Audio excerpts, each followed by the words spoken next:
Zaviar from Pakistan. Assalamu alaikum, Sheikh. Assalamu alaikum wa barakatuh. Sheikh, as you are aware of the current situation in the world between Iran and USA, which is indeed unfortunate, my question is it halal for us Muslims to invest in oil stocks and earn profits? Because these stocks move too much on the basis of news related to war and narratives of different people on war, etc. Investing in stocks is halal.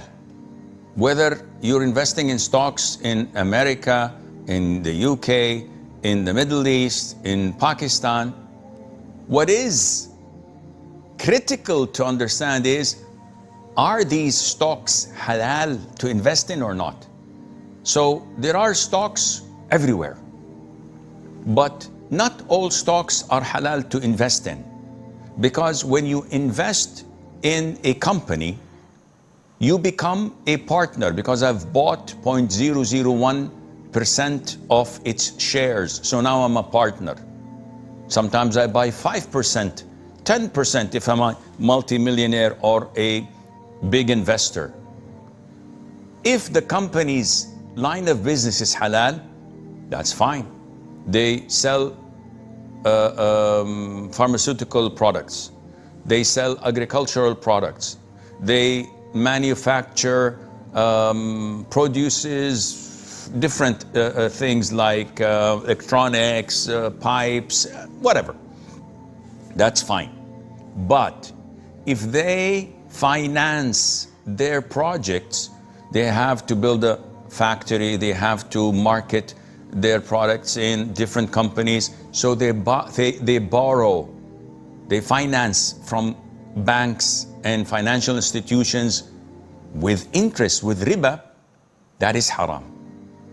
And the vast majority, if not all companies in the West, do this to evade taxes, to have their chunk of cash deposited in the banks. They take interest on that, and they finance their projects, which these banks happily finance, because they know they are profitable and they're taking a big chunk of the profit as interest or riba.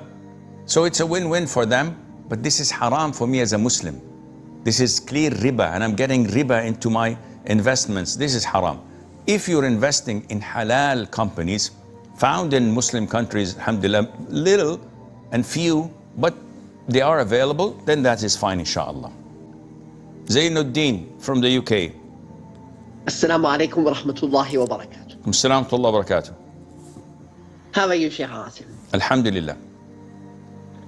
I wanted, is it permissible to order a Caterpillar set online? You pay a price for it, and but it has an enclosed voucher wherein you can get the caterpillars. I hope you understand. No, I don't understand. What is a caterpillar? You don't know? I'm not a You know the word? I'm not a carpenter. Yeah. In Arabic, yaraqa, the thing that turns into a butterfly. Okay, so no, it is not permissible to buy insects because it has no value, and the scholars of the Hanbali fiqh and other schools of thought say that buying ants, buying roaches, buying such insects is not permissible because it does not have a value or a legitimate reason to do so. The Prophetic Path, all rights reserved. Copyright note: this video features unique editing, subtitles, and creative production by The Prophetic Path. While the original audio belongs to the respective speakers, the final edited version is our intellectual property. Reuse warning: unauthorized uploading, downloading, or redistributing this video on any platform, YouTube, Facebook, etc., is strictly prohibited and may lead to a copyright strike. We encourage you to share the original video link to spread the message of Islam. Final message: our content is designed for dawah and education under fair use guidelines. Let us respect the effort of creators and the wisdom of our scholars. If you enjoyed this reminder, please subscribe and share the original link. Re-uploading our edited content is not permitted.